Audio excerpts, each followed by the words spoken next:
Well, good afternoon, good people. Mark Holmes here, and as always, I want to say thank you all for watching, commenting, subscribing, and being part of the Joe Boo Sports Report. Without you guys, as well as you ladies, you know that this literally does not work. Hope everybody's having a great day.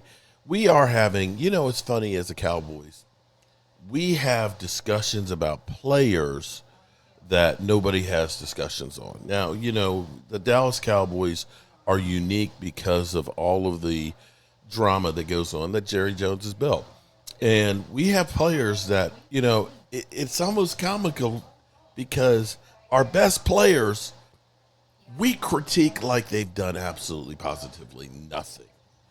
And so we have Lawrence Taylor. Lawrence Taylor, the best of the best, Hall of Famer, a man feared, a man who literally changed linebacking, who is talking about Micah Parsons. Okay? Now keep in mind, Micah Parsons, I've had Giant fans get pissed off at me because I've said things like Micah Parsons and comparing Micah Parsons and some of the things that he's done on the field to Lawrence Taylor. Not in any shape, way, or form saying that he is Lawrence Taylor. Time will tell when his career is over with. If we take sack numbers, which it's hard to compare the two because back when Lawrence Taylor played, there was more running the football than there is passing today. There really is. And so that shift gives you more opportunities to rush the passer, to get more sacks and things. So that's not the be-all, end-all for the comparison. However, with everybody who's ever played, Micah Parsons, starting out his career, getting 12 or more sacks each of his first 4 seasons, it's him and it's Reggie White. That puts you in a category of very, very rare air. Be that as it may, Lawrence Taylor said he's a great player, but guys, let's play more football and less podcasts. I hear what you're saying, but and I probably would agree. I would agree more if it had been more of like what we saw in the beginning of the season where it was big play slay. Cowboys get jacked up by Baltimore and they're laughing it up. But I'm going to say that that's kind of evolved where Micah Parsons is pounding the table about getting paid less, not because he's greedy and says, show me the money. He's saying, get me done so we can get some cap relief. I can be whole, but then we can keep some of my teammates on the field. He's talking about trying to trade and helping by, keeping from getting paid a max contract here to get guys like Myles Garrett.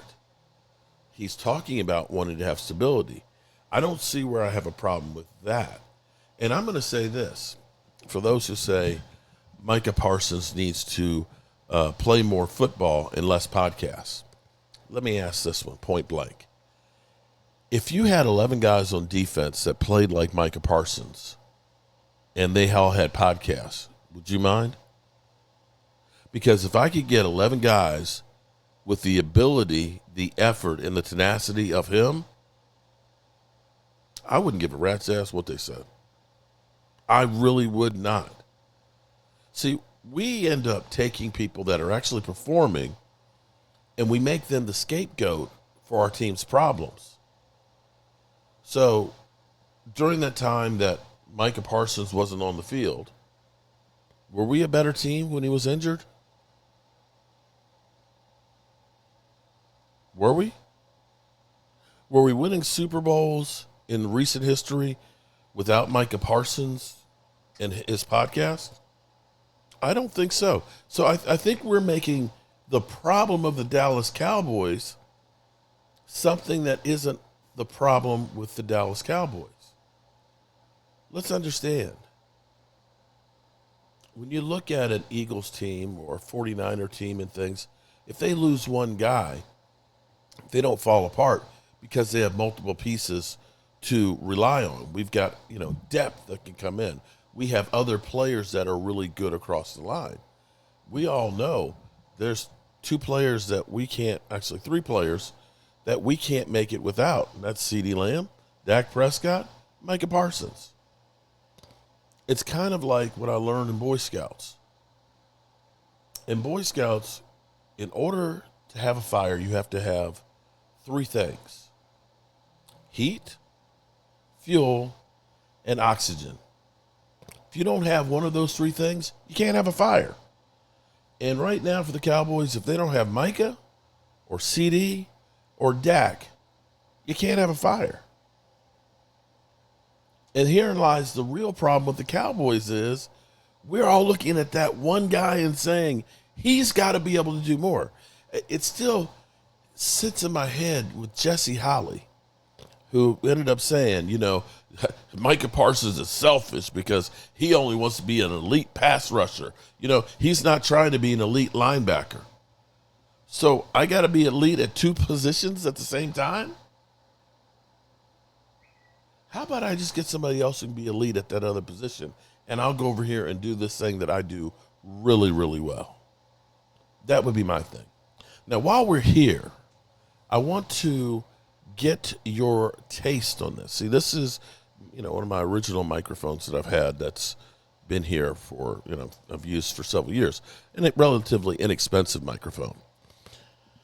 My Electro Voice was actually the one from my studio at home that I brought here, and I'm debating on whether or not it's worthwhile to get another one of those.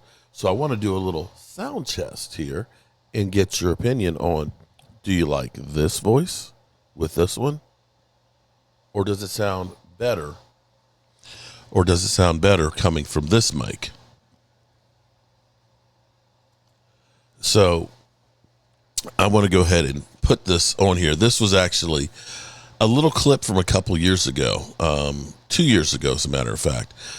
Lawrence Taylor talking about Micah Parsons, not Lawrence Taylor. This is Bill Belichick on whether or not we should put Micah Parsons in that category of talking about him with Lawrence Taylor. And let's go to the tape and let me know. Let me know in the comments, does this sound markedly better or is it ass too? Belichick had some things to say. Now, he was asked about Micah Parsons, and he, we want to put Micah Parsons in the Lawrence Taylor category, and Bill Belichick, who was the defensive coordinator for the Giants when LT came into the league, is not having any of it. Comparing players like that, it's not really. I would just say, I wouldn't put anybody ahead of Lawrence Taylor, period. No, maybe I'm prejudiced. Who's putting him ahead of him? I saw that guy every day for over a decade, and he tilted the field for a decade. So until somebody does that, and there's a lot of great players, I'm not taking anything away from anybody else. There's a lot of great players that have been in this league, that are in this league, but personally, I'm not putting anybody ahead of Lawrence Taylor. Not yet. No, and he shouldn't. Micah Parsons isn't there yet. Now, can he get there? Yes. Got a lot of talent.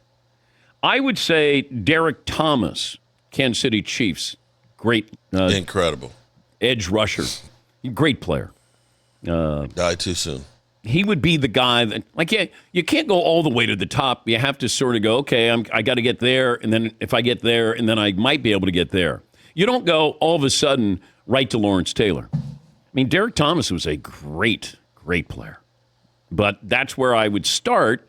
And then if you want to, there's probably other linebackers, edge rushers, sort of those positionless players that you could put in the category. Yeah, Mark. Does Lawrence Taylor's MVP award just put him up at the top where nobody can reach him? He changed the game. He did. Okay? You got to start there. You hear what Belichick said? He tilted the field. I mean, he's saying he changed the game because he did. Offenses had to react. Usually defenses have to react to offenses. Back then, you had to react to Lawrence Taylor. You had to account for him. You had to have two guys on. True. And even then, he was the MVP of the league. And I say this with passion because I saw it. I got to go to games for 3 years. I'm on the sidelines of home games. All the Giants games. When they went to the Super Bowl and won the Super Bowl, beating Buffalo. I've been around the organization and watched them play at a very high level. But LT, in those 3 years, for how many 30 games I got to see, playoff game. Mm-hmm. I was there when the Niners faced them and it got blown out by 45 points. But to watch it and watch it up close and see how fast somebody was and how other players had to react to him. Unbelievable. There's very few players that you can say that about. Unbelievable. And What's funny here to me is looking at his studio set here and all of the stuff that is crowned over there. This would literally drive my wife crazy because it would be like it's just too much stuff. I absolutely, positively love that look. But be that as it may, let me know what you think as far as the microphones go. The second one, which is this one, the Electro Voice, is it sounding markedly better than the other one, my original microphone? And sound test 1 2 3. Sound test. Oh, and yeah, that was a sound test 1 2 3. And let me know which one sounds better. Alrighty, good people. Micah Parsons in hot water again, being, of course, criticized, but Hall of Fame great Lawrence Taylor. I'm Mark Holmes, and I appreciate you guys. Peace out.